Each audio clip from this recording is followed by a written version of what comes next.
My story begins like all great stories do, and that is with Sir Richard Branson. I was staying at his private chalet in the Swiss Alps in a small town called Verbier. And this place comes complete with an ice rink, spa, indoor pool, and an outdoor jacuzzi. And I was there with 40 of my clients and colleagues celebrating a great year in the banking industry. We were all from the City of London Financial Center. And we were sitting back having our après-ski drinks after having a long day on the slopes. And the fireplace was roaring and the jacuzzi was steaming. And you could feel the buzz of the evening as we were trying to figure out what restaurant to go to, what club to hit afterwards. And I realized that I finally had everything I had been working my entire life for. What my parents had wanted, what my university had promised me, and what I knew would finally make me happy. And that, quite frankly, was money and a successful career. And I went to pour myself a glass of champagne, and I got a text from a buddy in London. And he said, "How's the ski?" And so I looked around at all these people and out through the window, and I remember the pine trees and the snow coming down right around sunset. And I paused, and I wrote back, "I've never been surrounded by so many people and felt so alone." And 3 months later, I walked into the office of my managing director, and I resigned from my position of 10 years. I didn't want to do that work anymore. And I had no job, no prospects, and was absolutely terrified about what would come next. Little did I know that 3 years later, I would be 1 degree of separation from the most powerful man in the world. Now, I'm not sure if you know this gentleman, but his name is Neil deGrasse Tyson.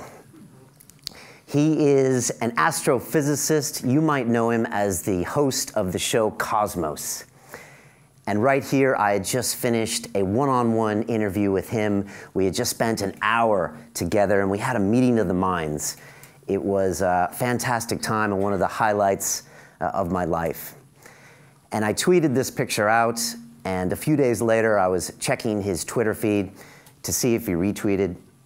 And Neil trumped me by posting this picture. And here's Neil in the White House taking what I believe is the very first selfie with the President of the United States. So how did this happen? Well, 9 months after I resigned, I was walking through the West End of London on a sunny afternoon with my martial arts instructor. And we were having this engrossing conversation about life, women, and money, which, as you know, are the 3 great cornerstones of any good male conversation. And after an hour, I turned to him and said, "That was amazing. People would like to listen to that. Let's broadcast ourselves." Because I'd grown tired and jaded with television and the mainstream media. Every story was sensationalized. Every comment was boiled down into a convenient soundbite. And every headline was either totally depressing or completely irrelevant. And I thought, let's do something different. So I went home that night and I built London Real Studios. And here it is, day 1, episode 1, ground 0. And quite frankly, I'm still surprised when my guests actually show up here.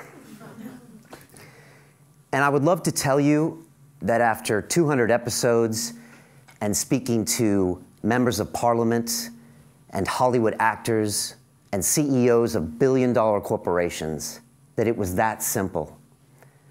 That a journey of 1,000 miles begins with a single step, and that if you build it, then they will come.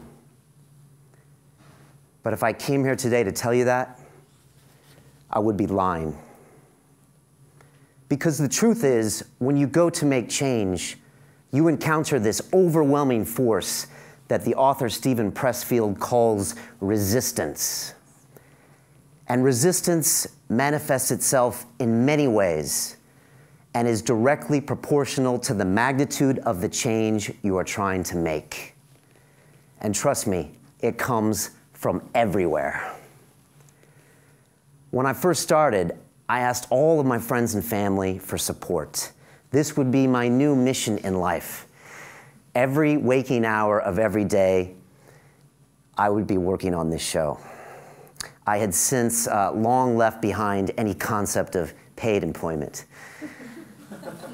And so 6 months later, we had 25 episodes finished, and I woke up one morning and logged on to Facebook, check our numbers. And I'm not sure if you remember, but back then they had just introduced a new feature called a page, and you could set up for your business or your nonprofit. And it asked me, see how many of your friends have liked your page. I thought, fantastic. Now, back then I didn't have a lot of friends. Only about 100 on Facebook. And so I thought, well, let's do this. Let's take a look. 20. 20 of my friends had liked my page. And all they had to do was click a button on a social network that they probably were on every single day. And at first, this made me angry. Does that make me a prima donna? And I definitely punched something, and then I calmed down, and I thought to myself, maybe this is normal. Because when you go to create change, your peer group, almost by definition, isn't going to help you. Because change frightens us, and it reminds us subconsciously of what we're not doing. So while a lot of your peer group, they like you, some of them like you just the way you are, and not necessarily any better. And this is natural, and this is your first test, and you can pass it, but you must go forward alone. Because you're looking for that new group of people. I like to call them your new tribe. And you have to go and find the people that want to hear this new message. And it's these same people that are going to make you accountable to the new person that you want to become. And so I say, if your friends and family think you're crazy, then you're doing something right. So go and find your new tribe. But the most powerful form of resistance comes from you. Because we fear discovering that we are more than we think we are. So the next time you're scared of something, remind yourself that this is a good sign. And I know it's the most counterintuitive concept to us as humans, because fear protects us, but fear prevents us from growing. And so I always tell myself, go to where the fear is. And it's been the story of my journey. When I first started broadcasting myself, I was terrified of what all of those bankers in that Swiss chalet would think of me. Oh, look at Brian. He's on YouTube. Isn't that cute? Sad. Pathetic. Most of those people thought I was crazy. Some of them still think I am. And some of them are right. I wake up every day scared of running this business that has no clear revenue model whatsoever. And I'm even scared standing here today speaking to all of you. Something I wouldn't have done even 6 months ago. But in retrospect, each one of these decisions was the correct one. Well, maybe except for this talk. But there's an even sneakier form of resistance. How many of you like to research things? Read a book about it, perhaps? Maybe Google it, build a spreadsheet. Well, I am an MIT-trained mechanical engineer, so you know I loves me a good spreadsheet. I will spreadsheet the grocery list. But I'm here to tell you that 95% of research is procrastination in disguise, AKA fear. And I did this too. When I first started, I had a lot of questions. What microphones to use? Which cameras? How do you live stream video? And this is back in 2011. Not a lot of information out there. So I emailed the one guy who I knew would help me. And that's Mr. Joe Rogan. He is a stand-up comedian and commentator for the UFC, which is the global cage fighting organization.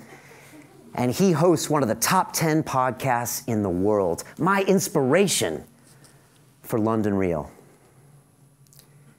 And Joe gave me the best advice I've ever received. He completely ignored me. No email, no hints, no tips, no mentoring. And I could have quit, but instead, he gave me the chance to earn all of this. So research it once and take action. Or as my guest, Dan Pena, the $50 billion man, likes to say, perfection is paralysis. Make some mistakes and learn from them. So don't Google it. Don't listen to another podcast. Well, maybe one. Just do it. About a year later, I got a message from Joe Rogan, and he invited me to come to Los Angeles to be on his show. And this was a big moment for me for a lot of reasons.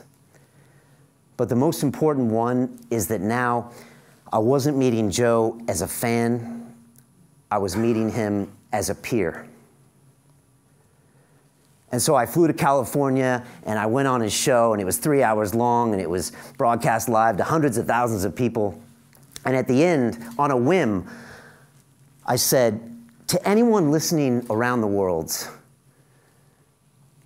if you like my story, then I challenge you to start your own city real. And that was it. I didn't think much of it. I flew back to London and got back to producing the show. By the way, this is the email to Joe Rogan. And this is me with Joe Rogan. And when I got back, a few weeks later, they started coming in. First one from Melbourne in Australia. Then I got an email from 2 guys in Dublin, Ireland. And then from Los Angeles, and then from Winnipeg in Canada. And pretty soon, we had Midwest Real, and Vancouver Real, and Helsinki Real. And so I took a lesson from Joe. I made them earn it. I completely ignored them. But what was happening here? I had set out to present people and ideas that were changing the world. I wanted to create a new form of media. I wanted to give people all of the information and let them make their own decisions. But that's not what was happening here. People were tuning in to watch me evolve. They saw my guests make me improve myself. And they saw me forming this new tribe. And those people were making me accountable every single day. And they wanted to go on their own journey. And so I had to ask, how do we know when we've created change? And it's a simple but brutal question, because that word change gets thrown around a lot these days. But how do we know when we've actually made it? Is it when someone hears your message? or is it when they take action? And so it's not what each one of you decides that you want to broadcast to the world that's going to make a difference. It's the new person that you're going to become that's going to make the real change. It's not about information. It's about inspiration. The late Professor Randy Pausch, when given a diagnosis of terminal cancer, decided to give one last lecture. And in that he said, "The brick walls are there for a reason. They're not there to keep us out. They are there to show us how badly we want it." And I would add that when people see you break through those brick walls and come out the other side, then they will stand up and go and find their own brick walls and blast through those and create an entire future generation that will go and do the same. Thank you very much.